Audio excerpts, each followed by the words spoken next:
তো জানো আমি গুয়াহাটি আসামে আছি। তো তার জন্যই আমি একটা মিনি ব্লগ নিয়ে আসলাম। এই সকালবেলা উঠে দেখলাম যে বৃষ্টি, আর খুবই ভালো লাগছে। তারপরে তো আমি চা ব্রেড খেলাম, আর সকালেই আমি কাপড় ধুয়ে নিয়েছি। তারপরে আমি ছাদে যাচ্ছি কাপড় মেলতে। তো উপরে ছাদে যাওয়ার পরে এত ভালো লাগছিল, বৃষ্টি হচ্ছিল আর কি সুন্দর হাওয়া দিচ্ছিল। তারপরে কাপড় মেলার পরে আমরা একটু ভিউ দেখলাম। একদম এত সুন্দর, পুরো অন্ধকার হয়ে গেছে আর এত ভালো লাগছে না দেখতে।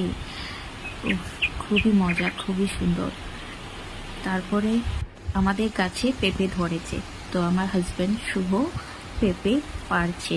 ছাদের উপর থেকে খুব আরামসেই পেঁপে পাড়া যায়। কি সুন্দর পেঁপে। আর এখানে সুপারি গাছে সুপারিও 3-4টে লেগে আছে, আরো ফুল এসেছে, আরো বাকি সুপারি গাছেও খুব সুপারি ধরবে এবার।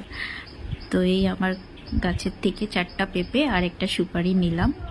তারপরে চলে আসলাম রান্না করতে। তো আজকে রান্নাতে আমি করছি চাল কুমড়োর চচ্চড়ি, শস্য দিয়ে করছি। তো এটা খুবই ভালো লাগে নিরামিষ তরকারি খেতে।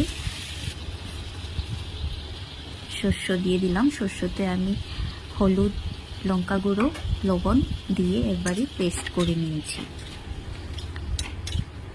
আর বেশি সময়ও লাগে না, তাড়াতাড়ি ঝটপট হয়ে যায়।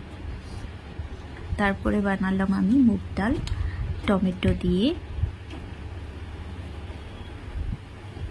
তারপরে বানিয়েছি আমি আম টক, আমের চাটনি, যেটার মধ্যে আমি একটু বড়ইয়ের আচার আর টমেটো দিয়ে দিয়েছি।